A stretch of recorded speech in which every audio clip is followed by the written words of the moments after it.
Hello friends, नमस्कार, जय हिंद, सत श्री अकाल, आदाब। आपका स्वागत है आपके परिवार स्टडी टेक्निक में। दोस्तों कैसे हैं आप लोग? उम्मीद है कि अच्छे होंगे और अपनी तैयारी अच्छे से कर रहे होंगे। दोस्तों आज के इस वीडियो में हम लोग कंप्लीट करेंगे जो प्रीवियस वीडियो था, मतलब जो क्लास 11 था उसमें कुछ पार्ट बच गए थे, उसको हम कंप्लीट करेंगे। पिछले वाले क्लास में हम क्या किए थे कि पैडागोजी के कुछ थ्योरी, पर्यावरण अध्ययन में तो पर्यावरण अध्ययन का कुछ थ्योरी किए थे, ठीक, पैडागोजी का। उसके बाद एक जो है हम क्वेश्चन किए थे। आज हम क्या करेंगे, वहाँ पर जो 18 क्वेश्चन बचे हैं उसको हम कंप्लीट करेंगे, थोड़ा सा रिवीजन करेंगे हमारा थ्योरी वाले पोर्शन को। इसके बाद हम चलेंगे डायरेक्ट क्वेश्चन पर। तो चलिए दोस्तों, बिना टाइम गंवाए हम लोग शुरू करते हैं। देखिए, हम पिछली वीडियो में क्या पढ़े थे दोस्तों? पिछली वीडियो में पढ़े थे पर्यावरण शिक्षण शास्त्र क्या होता है। अगर आप लोगों ने नहीं देखा हो तो जा करके देख लीजिएगा। क्या देखे थे? पर्यावरण किसे कहते हैं, हमारा सीटेट के संबंध में पर्यावरण का क्या अर्थ होता है, शिक्षण का क्या अर्थ होता है, शिक्षण की अच्छे शिक्षण की क्या विशेषताएं होनी चाहिए, ये सभी चीज़ें हम लोग सीख चुके हैं प्रीवियस वीडियो में। दोस्तों पर्यावरण शिक्षण का अर्थ क्या होता है, और देखिए सबसे इम्पोर्टेंट दो पॉइंट हम बताए थे। पर्यावरण शिक्षण और पर्यावरण अध्ययन में क्या अंतर होता है आपको पता होना चाहिए, बहुत इंपॉर्टेंट है। आगे देख लीजिए, पर्यावरण शिक्षण का महत्व क्या होता है, क्यों पढ़ाया जाता है पर्यावरण शिक्षण। इसके बाद पर्यावरण शिक्षण का उद्देश्य क्या होता है, पर्पज क्या होता है पर्यावरण शिक्षण का। इसके बाद हमने आपको बताया था कि सबसे मोस्ट इम्पोर्टेंट जितने भी यहाँ पर लिए गए हैं हमारे टॉपिक, सबसे ज़्यादा सबसे मोस्ट इम्पोर्टेंट टॉपिक हैं, आप लोग ध्यान रख लीजिए। सभी टॉपिक बहुत ज़रूरी हैं दोस्तों। अब देखिए, ये अवलोकन करना, पहचानना, जानकारी इकट्ठा करना, रिकॉर्डिंग करना, ये चारों के अलावा कहीं पांचवा कोई चीज़ दिया रहेगा तुरंत गलत हो जाएगा। ऑप्शन में डायरेक्ट यही चारों दे दिए जाते हैं। अभी देखो हम क्वेश्चन आपको दिखाएंगे तो कैसे आपको लगेगा। ये देखिए इतने पॉइंट हैं, इसको आप लोग को याद रखना है। वस्तुओं का विभेदीकरण करना, वस्तुओं की तुलना एवं वर्गीकरण करना, वस्तुओं के बीच सहसंबंधता स्थापित करना, कल्पनाशील बनना या पूर्वानुमान लगाना, समस्या को पहचान एवं उसका हल सुझाना, किसी तथ्य की जांच सर्वेक्षण करना या निष्कर्ष निकालना, संवेदनशील बनाना, चित्र, चार्ट, मानचित्र, रेखा चित्र, आरेख, लेखा चित्र आदि को पढ़ाना एवं बनाना। तो ये सभी दोस्तों हम इसका जो फुल बढ़िया से आपका डिटेल में जो एक्सप्लेन कर दिए हैं, आपको प्रीवियस वीडियो में जाकर के क्लास 11 वाली वीडियो में मिल जाएगा। आज हम करेंगे सिर्फ क्वेश्चन, बस इसको आप एज ए टॉपिक रिवीजन कर रहे हैं। कौशल क्या होता है दोस्तों? किसी भी कार्य को हम जब अच्छे तरीके से बेस्ट वे में करते हैं उसे कहते हैं कौशल। और कौशल दो प्रकार के होते हैं, जन्मजात और उपार्जित कौशल। इसके बाद देखिए, सीखने की प्रक्रिया को प्रभावित करने वाले कारक हम आपको बताए थे पिछली वीडियो में। कितने कारक होते हैं? दो कारक होते हैं। एक व्यक्तिगत कारक होता है, दूसरा वातावरणीय कारक होता है। व्यक्तिगत कारक में आपका आता है बुद्धि, रुचि, इच्छा, दृढ़ता। इसके बाद आता है परिपक्वता, इसके बाद आता है अभ्यास, इसके बाद आता है चिंता, थकान, इसके बाद आता है स्व अध्ययन की विधि। ये हमारे जो कारक होते हैं वो आते हैं हमारा सीखने की प्रक्रिया को प्रभावित करने वाले कारक, जो व्यक्तिगत कारक होते हैं। इसके बाद वातावरणीय कारक में क्या आते हैं? परिवार, विद्यालय और समाज का वातावरण, कक्षा का वातावरण, शिक्षक का व्यक्तित्व, अध्यापक और अध्ययन सामग्री, विषय का स्तर, पुरस्कार एवं दंड, शिक्षा की गुणवत्ता। ये जो सभी हमारे कारक आ जाते हैं वातावरणीय कारक में। इसका हमने डिटेल आपके साथ एक्सप्लेन कर दिया था पिछले वाले वीडियो में। अगर आप लोगों ने नहीं देखा हो तो उस वीडियो को जाकर के देख लीजिए। ये क्वेश्चन भी हमने डिस्कशन कर दिया था। तो दोस्तों आज हम क्वेश्चन नंबर 2 से डिस्कशन करेंगे। देखिए क्वेश्चन नंबर 2 क्या है, ध्यान से पढ़िए। देखिए, कक्षा 5 की शिक्षिका एक एल्युमिनियम फाइल लेती है और पानी में डाल देती है, एवं दिखाती है कि वह ऊपर तैरता है। फिर वह फाइल को मरोड़कर जोर से दबाती है और फिर से पानी में डालती है तथा शिक्षार्थियों को दिखाती है कि वह डूबता है। बाद में वह शिक्षार्थियों को यह सोचने के कारण देने के लिए कहती है कि ऐसा क्यों हुआ। इस प्रश्न का उत्तर देने में निम्नलिखित में से कौन सा प्रक्रमण कौशल का प्रयोग किया जाएगा। मतलब क्या है कि शिक्षक जो है, एक शिक्षिका है, एल्युमिनियम की फाइल होती है, जानते हैं एक पतला सा पेपर होता है एल्युमिनियम का, फॉइल जिसको कहते हैं फॉइल, ठीक। उसको ली, उसको पानी में डाल दिए तो क्या होता है, बहुत हल्का होता है, वो डूबा नहीं। फिर क्या करिए, उसको जो हाथ में ले करके एकदम मड़ोड़, उसको जो है उसको रगड़ करके उसको एक गोला बना डाली, ठीक। फिर उसको जो पानी में डालेगी, पानी में डाली तो क्या हुआ, वो डूब गया। तो इससे बच्चों में कौन सा कौशल का विकास होगा, तो ये बताइए, आपको आंसर देना है। बताइए कौन सा आंसर सही होगा। क्या मापन सही होगा, क्या परिकल्पना सही होगा, वर्गीकरण या अवलोकन? बताइए क्या होगा, ये बताइए। इसमें बच्चे परिकल्पना तो कर नहीं सकते हैं, तो जो सबसे ज़्यादा इंपॉर्टेंट इसका सही ऑप्शन होगा तो हमारा अवलोकन। अभी आपने पढ़ा था कि अवलोकन होता है, कितने कितने प्रकार के होते हैं, बताए थे ना। तो अवलोकन हमारा ही हो जाए, क्योंकि बच्चा कोई चीज़ है उसको देख रहा है, उसके सामने हो रहा है, उसके सामने वो एल्युमिनियम की फॉइल को मड़ोरा जा रहा है, उसके बाद पानी में डाल दिया जा रहा है तो डूब जा रहा है। तो क्या होगा, बच्चे का कौन सा विकास होगा, जो है कौशल का अवलोकन विकास होगा। क्लियर हो गया। चलिए आगे देखते हैं। आगे देखा जाएगा क्या, तीसरा क्वेश्चन है, एनसीईआरटी की पर्यावरण अध्ययन की कक्षा 5 की पाठ्य पुस्तक में सुनीता अंतरिक्ष में शीर्षक पाठ स्पेसशिप में अंतरिक्ष यात्री सुनीता विलियम्स की अनुभवों का वर्णन करता है। इसे शामिल करने का क्या कारण हो सकते या सकता है? बताइए कि कक्षा 5 में आप लोगों ने पढ़ा होगा, 3, 4, 5 की एनसीईआरटी अगर आप लोग पढ़े हैं तो कक्षा 5 की एनसीईआरटी में दिया है कि सुनीता जो है, सुनीता विलियम्सन के बारे में, या विलियम्स के बारे में, ठीक।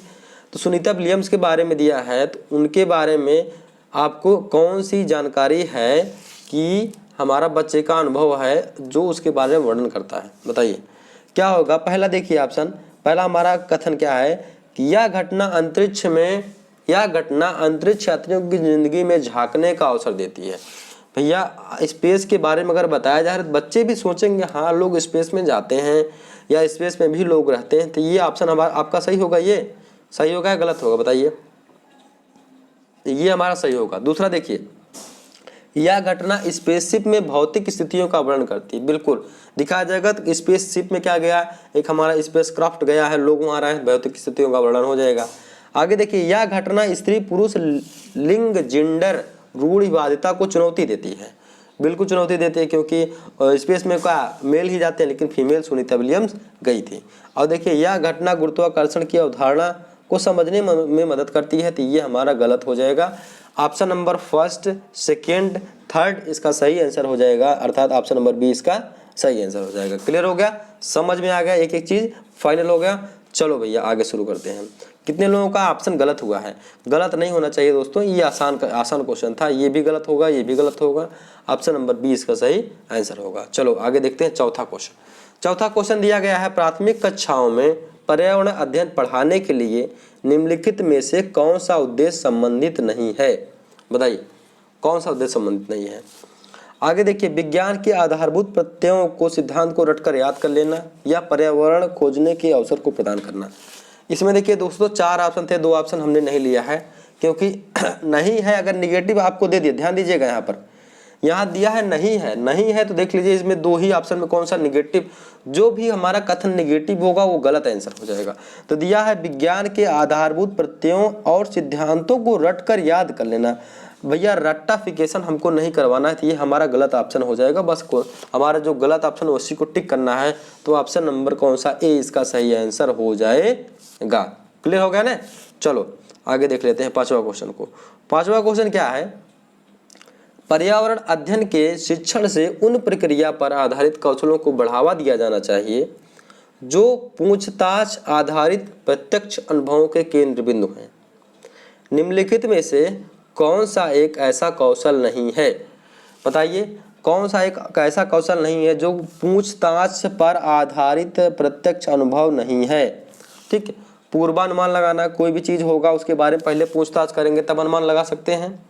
निष्कर्ष निकालने के लिए भी कुछ ना कुछ भाई आप सोचेंगे, लगाएंगे। अवलोकन करेंगे तो भी भैया हमारा प्रत्यक्ष अनुभव करेंगे ना, प्रत्यक्ष अनुभव। कि निष्कर्ष निकालना होगा, देखेंगे हाँ कि ये चीज़ होता है नहीं होता है, पूर्वानुमान होता है। लेकिन अच्छा बताइए निर्धारण में क्या करेंगे? निर्धारण आपका पूछताछ और प्रत्यक्ष अनुभव पर आधारित नहीं होता है। तो इसका जो हो जाएगा हमारा ऑप्शन नंबर सेकेंड इसका हमारा सही आंसर हो जाएगा, जो हमारा निकालना है। देखिए ध्यान दीजिएगा, यहाँ पर लिखा है कौशल नहीं है, ध्यान दीजिए यहाँ नहीं है, तो ये निर्धारण जो हो जाएगा हमारा, निर्धारण जो हो जाएगा वो पूछताछ आधारित प्रत्यक्ष अनुभव का केंद्र बिंदु नहीं होगा। क्लियर हो जाएगा। चलिए आगे देखते हैं, समझ में आ रहा है ना? चलो भैया आगे देखते हैं। आगे हमारा है 6ठा नंबर क्वेश्चन। देखिए कक्षा 5 की अध्यापिका माहिका चाहती है कि उसके विद्यार्थी आसपास के पौधों का अवलोकन करें। सार्थक अधिगम सीखने के लिए उसे बच्चों को क्या करने के लिए प्रोत्साहित करना चाहिए? बताइए। कि माहिका चाहती है कि उसके बच्चे जो है आसपास के जो पेड़ पौधे हैं वहाँ के बारे में उसको देखे, उसका अवलोकन करे, सीखे, वहाँ पर जाने कि कैसे उनका ग्रोथ हो रहा है, कैसे उनका डेवलपमेंट हो रहा है। तो क्या सबसे अच्छा हमारा ऑप्शन होगा, क्या सबसे अच्छा विकल्प होगा, किस प्रकार से बच्चों में ये हमारा कौशल को जागृत कर सकती है?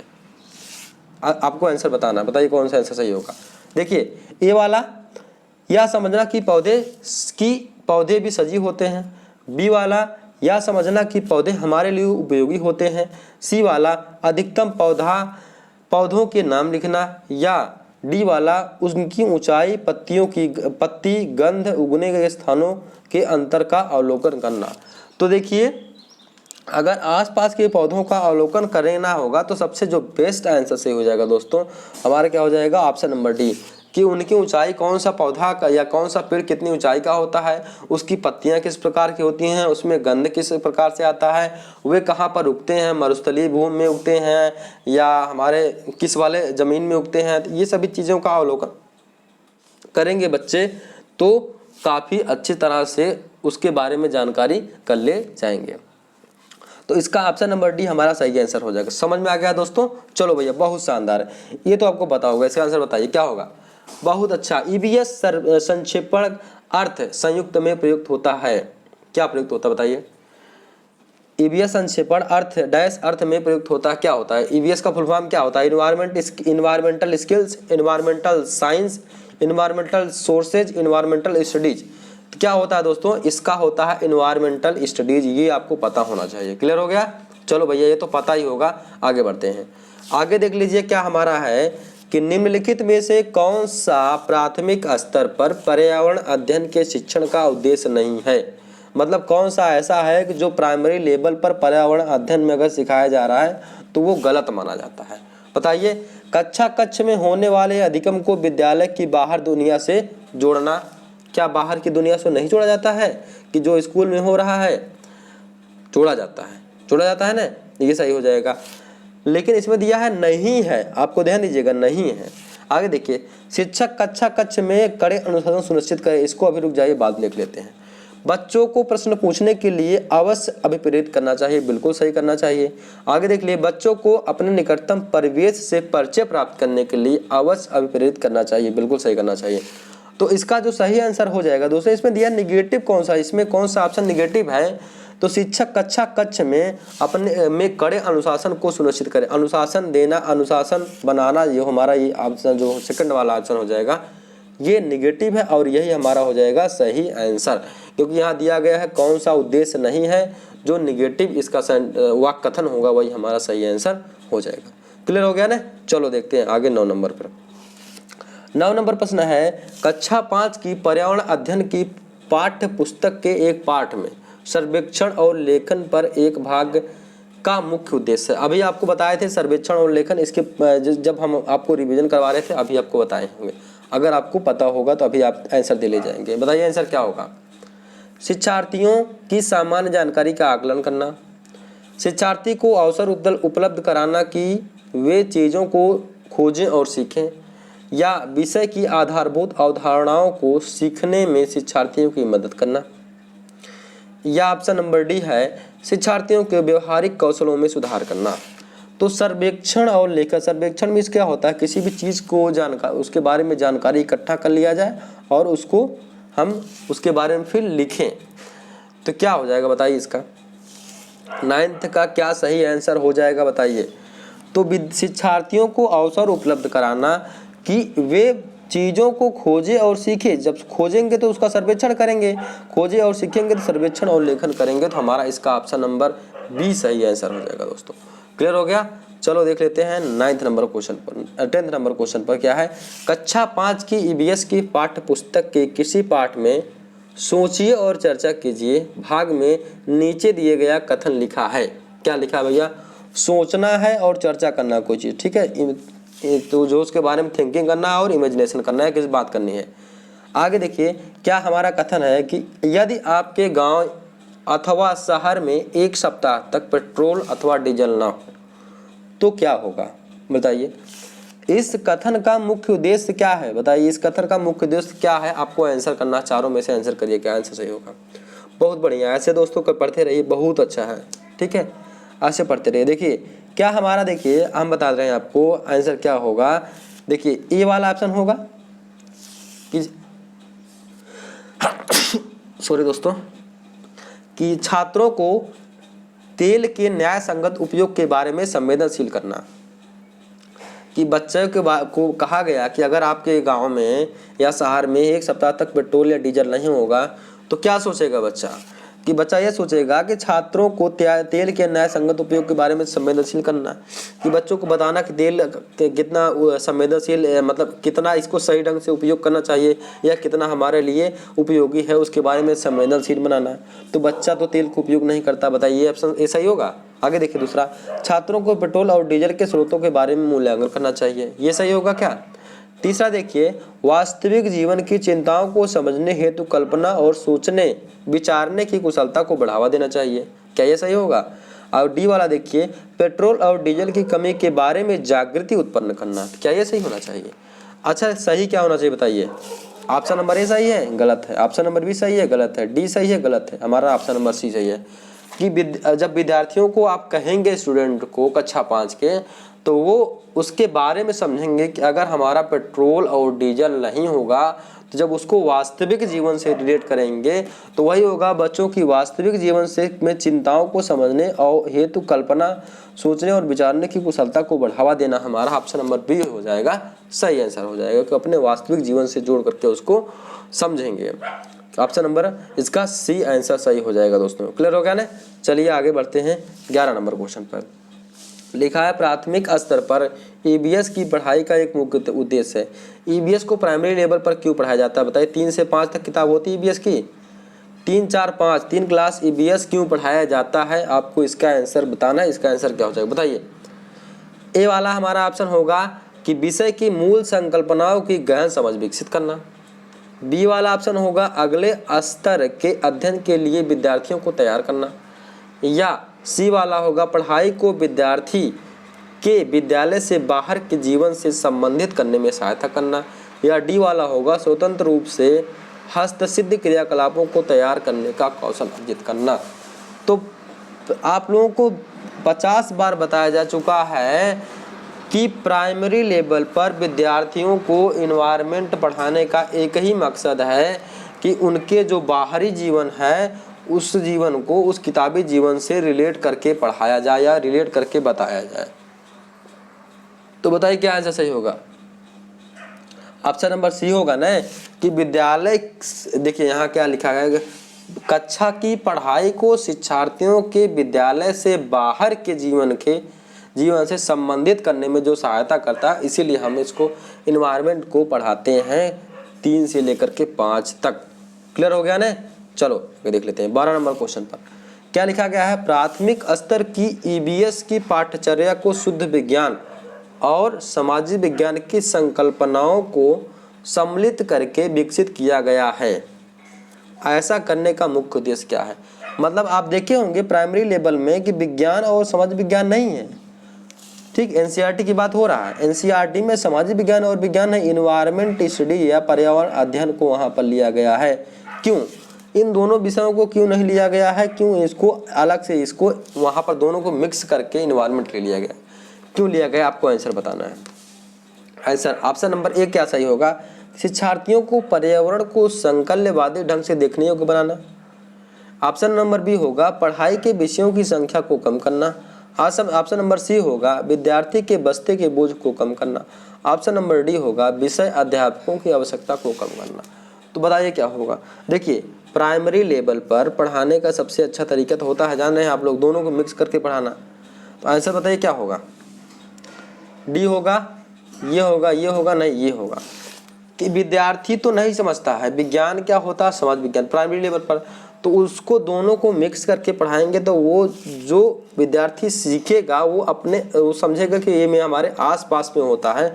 उसको आप अगर बताएंगे कि ये चीज़ देखो ये साइकिल है, तो साइकिल उसको नहीं समझ में आएगा, उसको विज्ञान नहीं समझ में आएगा, उसको समझ में आएगा हाँ ये साइकिल हमारे आसपास होती है, गाड़ियाँ हमारे आसपास होती हैं। तो कोई वो अपने बारे में, वो अपने आसपास पड़ोस के बारे में सीख रहा, तो उसको विज्ञान और समाज विज्ञान से मिलाकर पढ़ाया जाता है, क्योंकि उसके रियल लाइफ से जोड़ करके वहाँ पर दिया रहता है। इसीलिए हमारा हो जाएगा शिक्षार्थी को पर्यावरण संकल्यवादी ढंग से देखने योग्य बनाना।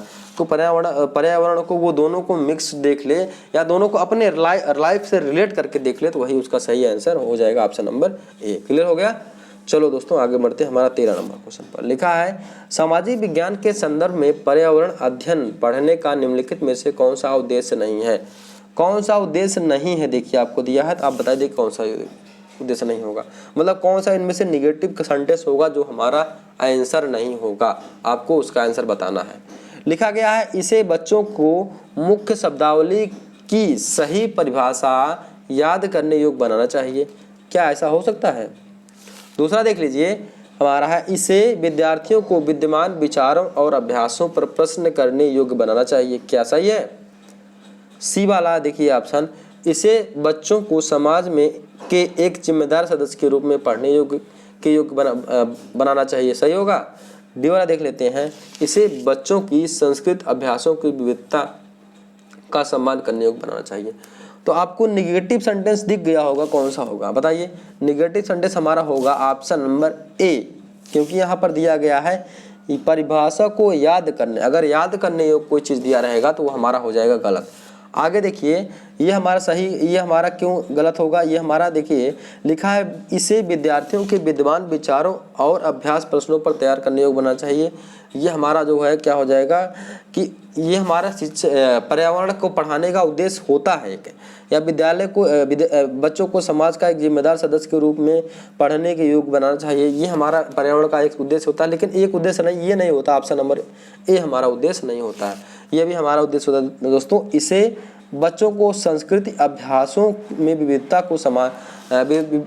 का सम्मान करने योग्य बनाना चाहिए। जैसे संस्कृत में विविधता का मतलब ये होता है कि हमारा जो है रहन सहन किसी और प्रकार से है या दूसरे का रहन सहन और प्रकार से है, तो सभी का जो बच्चे को किसी का मजाक ना उड़ाएं, सभी का वो अब क्या करें, निश्चित सम्मान करें दोस्तों।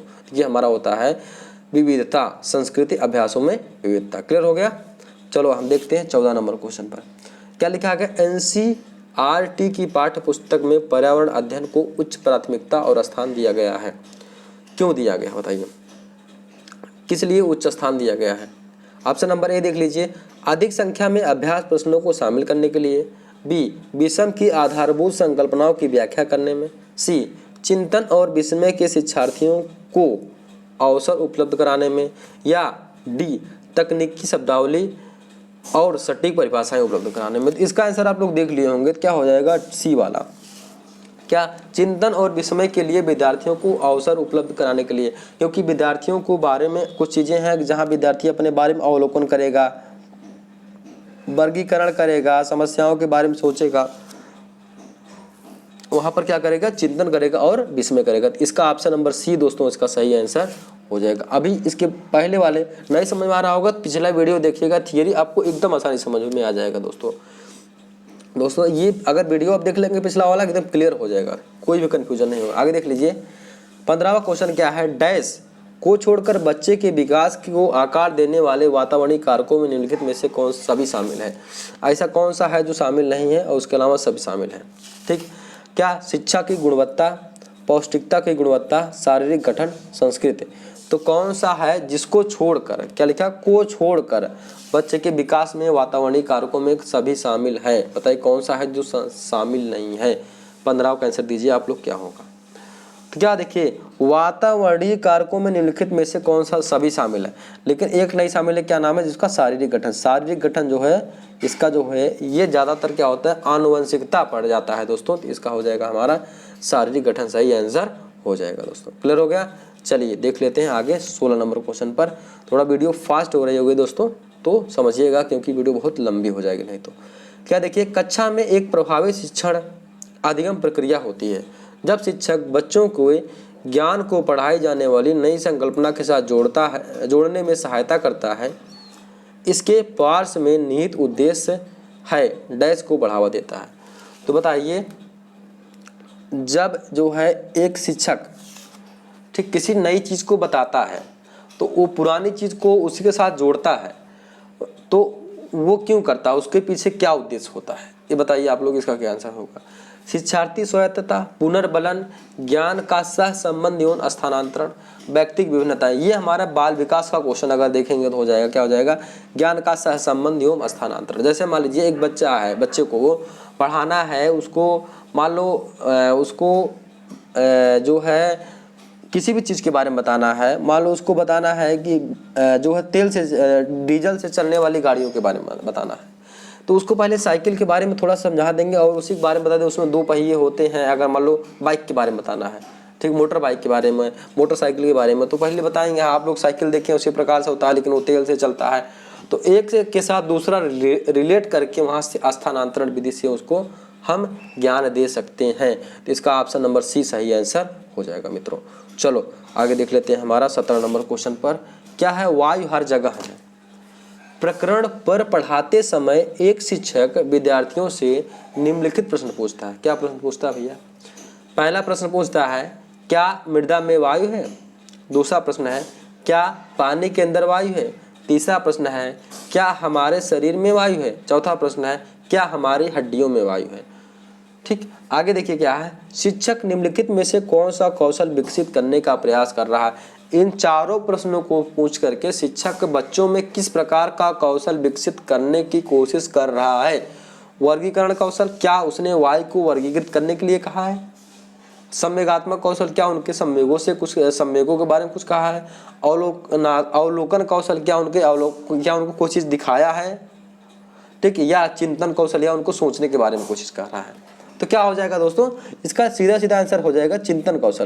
क्योंकि जब वो बोलेगा कि क्या मृदा में वायु, तो बच्चे सोचेंगे, इमेजिन करेंगे, दिमाग लगाएंगे। हाँ, जब हम पानी में जो है मिट्टी को ग्लास में भरकर उसमें पानी डालते हैं, उसमें जो है बुलबुले छोटे छोटे निकलते हैं, तो हाँ जो है उसमें वायु होती है। तो यहाँ से बच्चे कुछ ना कुछ चिंतन करके सीखेंगे, तो हमारा हो जाएगा चिंतन कौशल।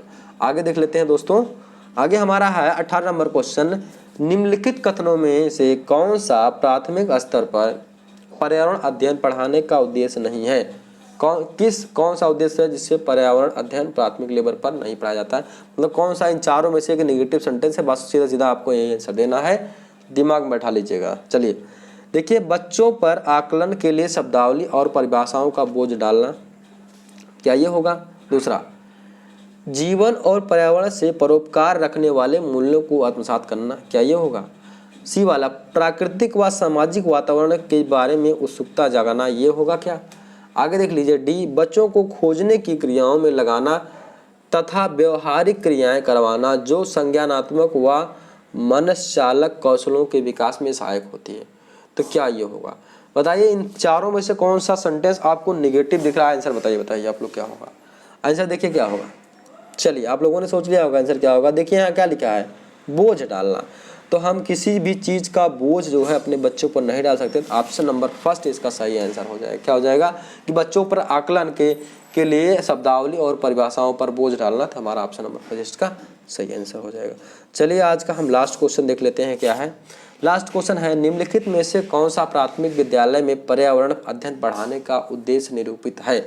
मतलब पर्यावरण अध्ययन किस लिए पढ़ाया जाता है, क्या उद्देश्य। अभी हम उद्देश्य बताएं, पिछले अगर जाकर आप लोग देखेंगे स्लाइड में, तो आपको पर्यावरण पढ़ाने का उद्देश्य आपको एक हेडिंग मिलेगा, उसमें 5-6 उद्देश्य होंगे, उसी में से पूछा गया है।